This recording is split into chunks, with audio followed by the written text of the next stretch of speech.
There is a particular kind of pain that doesn't come with raised voices or sharp words, or the kind of argument that at least lets you know where you stand. It arrives quietly. It arrives in the form of a message that doesn't get answered the way it used to. A presence that is physically there, but somehow unreachable. A conversation that stays on the surface when it used to go somewhere real. A person sitting across from you in the same room, and the distance between you feels like something you could measure. Nobody warned you about this kind of pain, because it doesn't look like anything from the outside. There is no incident to point to. No moment where something was said that crossed a line. Just a silence that has moved into the space where connection used to live, and the slow, disorienting experience of not knowing whether you are imagining it or whether something real has shifted and nobody has told you yet. If you have felt this, this is for you. Because what psychology understands about silence in relationships is something most people carry without ever having it named, and the naming of it matters more than you might expect. Let's start with why silence hits differently than words. When someone says something hurtful, something in your nervous system knows what to do with it. There is a stimulus and there is a response. There is something to process, something to respond to, something concrete enough that the brain can orient around it. Words, even painful ones, give the mind something to work with.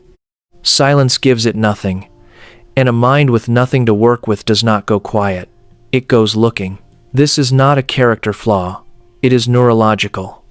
Researchers studying social pain and relational threat have found that ambiguous social signals, the kind that could mean several different things and confirm none of them, activate the same threat detection systems in the brain as direct conflict, but without providing the information needed to resolve the threat.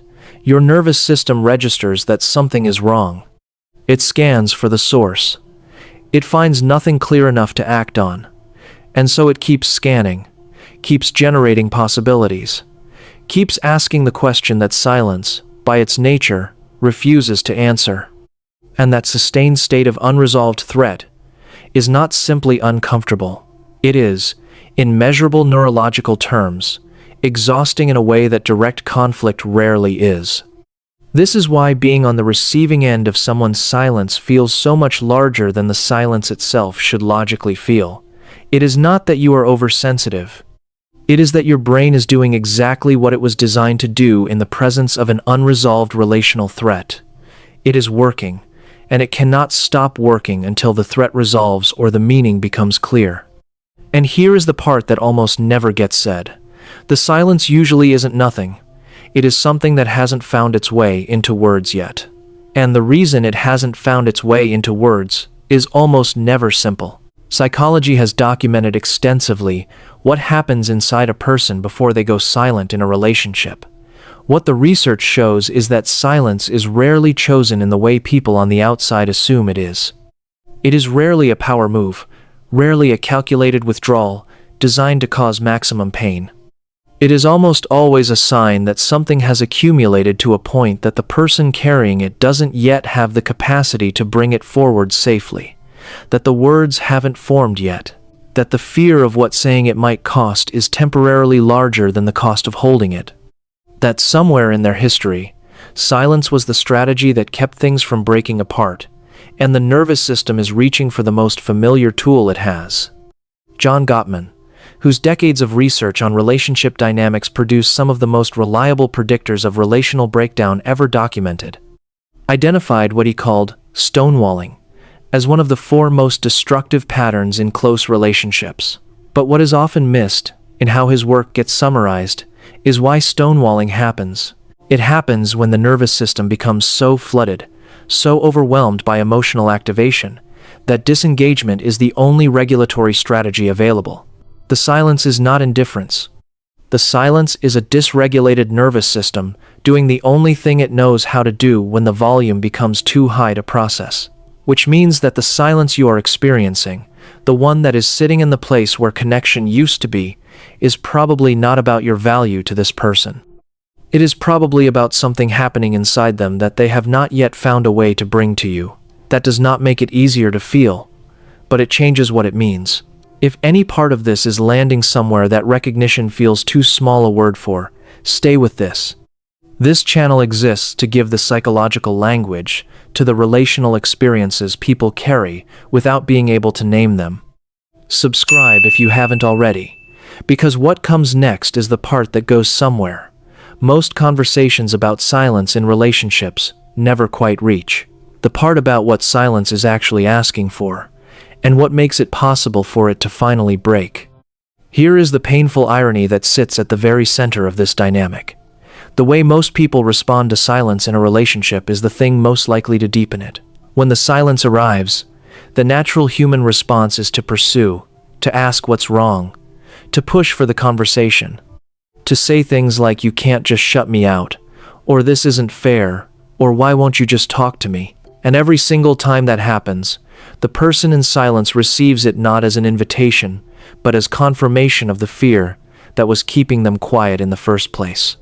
That bringing this forward will not go the way they need it to go, that the conversation will not be safe, and the door closes a little more. What silence actually needs, in most cases, is the thing that is hardest to offer when you are the one feeling shut out.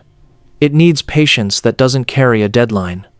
It needs a signal, quiet and consistent, that the relationship is not in immediate danger, that you are not going anywhere, that when the words finally come, they will be received rather than reacted to. This is not a passive position. It is one of the most demanding things a relationship can ask of a person, to stay present in the discomfort of not knowing. To resist the pull toward pursuit that feels like connection, but often functions as pressure.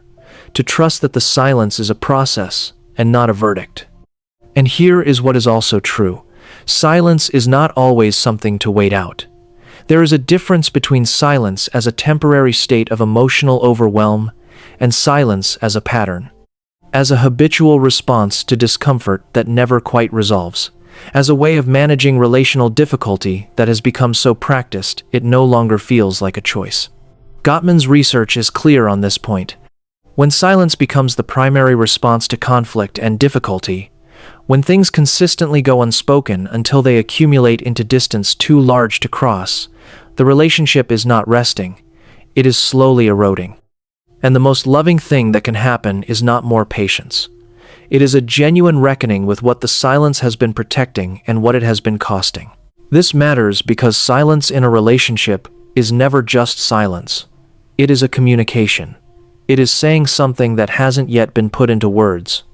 And the question worth sitting with, for both the person in silence and the person receiving it, is what it is trying to say, what need hasn't been voiced, what fear hasn't been named, what wound has been carried quietly for so long, it no longer knows how to ask for what it needs. Because underneath almost every relational silence is a person who wants to be closer and doesn't yet know how to get there safely. A person whose nervous system learned at some point that words, in moments of emotional vulnerability, had a cost they weren't sure they could afford to keep paying. A person who is not absent from the relationship, but is waiting, in the only way they currently know how, for a sign that coming forward is safe. And underneath the pain of receiving that silence is almost always a person who wants exactly the same thing, who is not angry at the silence, so much as frightened by what it might mean, who needs to know that the distance is not permanent, that the person they love is still reachable, that the quiet between them is not the beginning of an ending. Two people who want the same thing, separated by the silence of not knowing how to say it. Here is what psychology ultimately wants both of you to understand. Silence in a relationship is not the problem. It is the signal. It is the place where something important is waiting to be said but hasn't yet found the conditions it needs to come forward. The question is never whether to break the silence. The question is always what kind of space you are able to create together, so that what lives inside it finally feels safe enough to speak.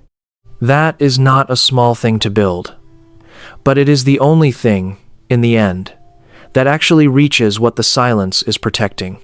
And sometimes, understanding that the silence was never indifference, but always fear, wearing its quietest face, is where the real conversation finally begins. Hit the like and subscribe button, and I'll see you in the next one.